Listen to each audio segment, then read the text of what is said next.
तुम्हारे गलत फैसले ने कितनी जिंदगी खराब कर दी। सुमित और समर बचपन से साथ साथ बड़े हुए, पढ़ लिखकर शहर के नामी गिरामी कॉलेज में टीचर हो गए।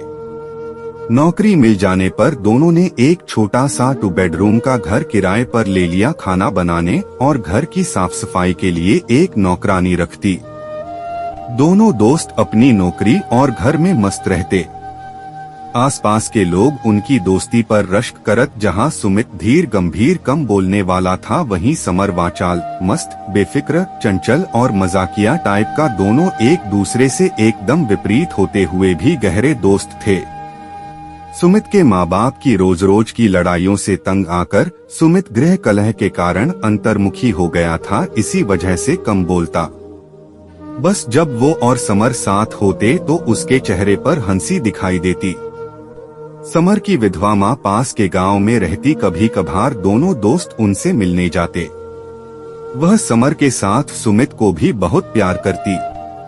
कॉलेज के यूथ फेस्टिवल के दौरान सुमित की मुलाकात सुमी से हुई।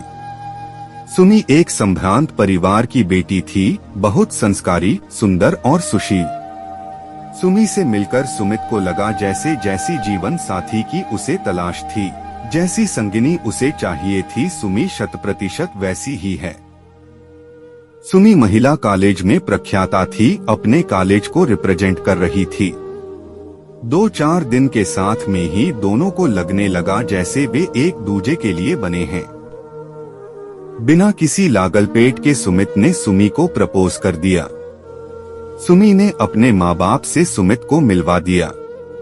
सुमित ने सबसे पहले सुमी को समर और उसकी माँ से मिलवाया, यह कहकर कि मेरा असली परिवार यही है। समर के पैर तो जैसे जमीन पर पड़ नहीं रहे थे। ब्याह की पूरी रस्मों के दौरान वह सुमी से मजाक करता रहा। कभी कहता मैं और सुमित 2 जिस्म एक जान हैं। मैं तुम्हें भाभी कहने से रहा, मेरा भी उसी तरह ख्याल रखना पड़ेगा जैसे सुमित का रखोगी। ब्याह हो गया। समर ने अलग घर ले लिया, पर उसने घर सजाने का जिम्मा सुमी को दे दिया। पर्दे, सोफा, बेड सब सुमी ने पसंद कर दिया। समर सुमी के बनाए खाने की तारीफ के पुल बांध रहता। समर की माँ अक्सर सुमी से कहती कि जल्दी से समर का घर भी बसवा दो। तब समर कहता, सुमी अपने जैसी लड़की दिला दो तो कल ही दुल्हा बन जाऊं। सुमी की कोई बहन भी तो नहीं, वरना उसी को ब्याह साता।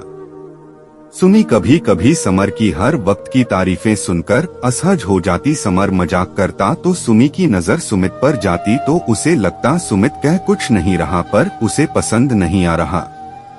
सुमित सुमी को जी जान से प्यार करता था, पर उन दोनों के बीच तीसरे की उपस्थिति उससे बर्दाश्त नहीं होती थी।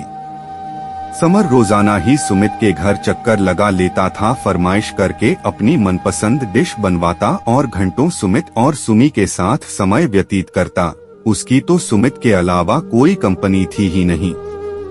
ब्याह के पहले वे छुट्टी के दिन कभी लॉन्ग ड्राइव पर, कभी पिकनिक पर जाते। ब्याह के बाद जब समर भी उनके साथ जाता तो सुमित को बिल्कुल अच्छा नहीं लगता। प्रोग्राम बनने पर वह किसी न किसी बहाने कैंसिल कर देता। सुमी की वजह पूछने पर वह कहता कि सुमी उसे वक्त आने को मना कर दिया करे। इस पर सुमी कहती दोस्त उसका है, यह कैसे मना करें, करना हो तो सुमित उसे न आने को कहे। बिना किसी वजह के सुमित और सुमी के बीच अजीब सी दूरी आने लगी थी। और तो और सुमित को लगने लगा था कहीं दोनों के बीच कुछ चल तो नहीं रहा। वह कामवाली को भी चुपके से पूछता कहीं समर उसके पीछे घर तो नहीं आता। शक का बीज सुमित के दिल में धीरे धीरे अंकुरित हो रहा था। कई दिन से सुबह उठकर सुमी को लगता उसकी तबीयत ठीक नहीं है। उसकी बचपन की सहेली रेखा गायनोकोलॉजिस्ट थी, पास में ही उसका क्लिनिक था। उसने सोचा रेखा को मिल भी लेगी, चेकअप भी करा लेगी। वह ऑटो से गई, चेकअप कराया तो पता चला वह प्रेग्नेंट हैं। सुमी का तो खुशी के मारे ठिकाना नहीं रहा। रेखा ने फोन उठाकर सुमित को खबर देना चाहिए तो सुमी ने कहा इतनी बड़ी खुशी वह खुद सुमित को देगी, उसे बेटी का बहुत शौक है, वह बहुत खुश होगा। क्लिनिक से निकली तो थोड़ी दूर पर देखा समर की कार खड़ी है। भरी दोपहरी में समर मैकेनिक का इंतजार कर रहा है। सुमी ने कहा, इतनी धूप में खड़े रहने से अच्छा है घर चलो, मैकेनिक गाड़ी ठीक करके पहुंचा देगा, खाना खाकर निकल जाना। समर आ गया। सुमी बहुत खुश नजर आ रही। उसने घर आकर खाना लगवाया। समर खाना खाकर निकलने ही वाला था कि सुमित, जो अपनी कोई फाइल ढूंढ रहा था, घर आ पहुंचा। समर को देखते ही उसका पारा 7वें आसमान पर जा चढ़ा। गुस्से से उसका मुंह लाल हो गया। सुमी ने पहली बार सुमित का ये रूप देखा था। वह जोर से चिल्लाया, कब से ये रास लीला चल रही है? तुम दोनों डूब मरो। कमीने, तूने मेरी दोस्ती का ये सिता दिया, समर की मेरा ही घर तोड़ दिया।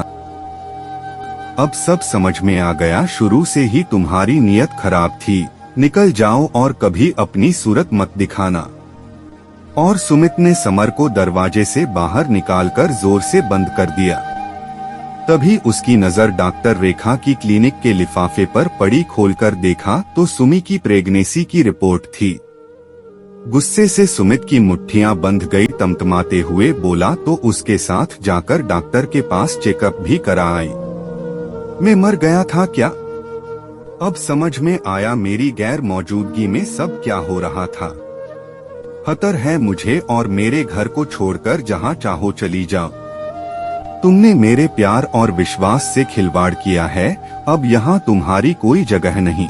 और सुमित ने बेडरूम में जाकर दरवाजा बंद। सुमी अपने पिता के पास चली गई। फिर अंतराल में उसे कॉलेज से घर अलाट हो गया। समर की मां सुमित के नाम समर की चिट्ठी दे गई। समर ने खुदकुशी कर ली। उसने अपने और सुमी के निर्दोष होने का सबूत लिख दिया था। सुमी के माँ बाप जानते थे सुमी और समर की कोई गलती नहीं थी। एकाध बार उन्होंने सुमित को मिलने की कोशिश की पर निराशा ही हाथ लगी। फिर पता चला सुमित लंदन चला गया। सुमी को बेटी हुई, हूबहू सुमित जैसी। सुमी और उसके माँ बाप ने नन्ही सिया को बड़े लाड प्यार से पाला। सिया कुछ बड़ी हुई तो सुमी से पूछती, सबके पापा हैं, मेरे पापा कहाँ हैं? सुमी कह देती, नहीं है। सिया 11वीं क्लास में आई तो उसका एडमिशन शहर के सबसे अच्छे कॉलेज में कराया। सिया पहले दिन कॉलेज गई तो सुबह की असेंबली के बाद स्कूल के नए प्रिंसिपल ने आगे की लाइन में खड़ी सिया को बुलाकर उसका नाम पूछा। नाम सुनते ही वह चौंक गया।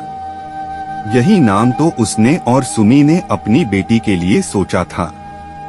उसकी आंखें भर आई। आंसू पोंछने के लिए चेहरे पर लगा मोटा चश्मा उतारा तो सिया के मुंह से पापा सुनकर स्तब्ध रह गया।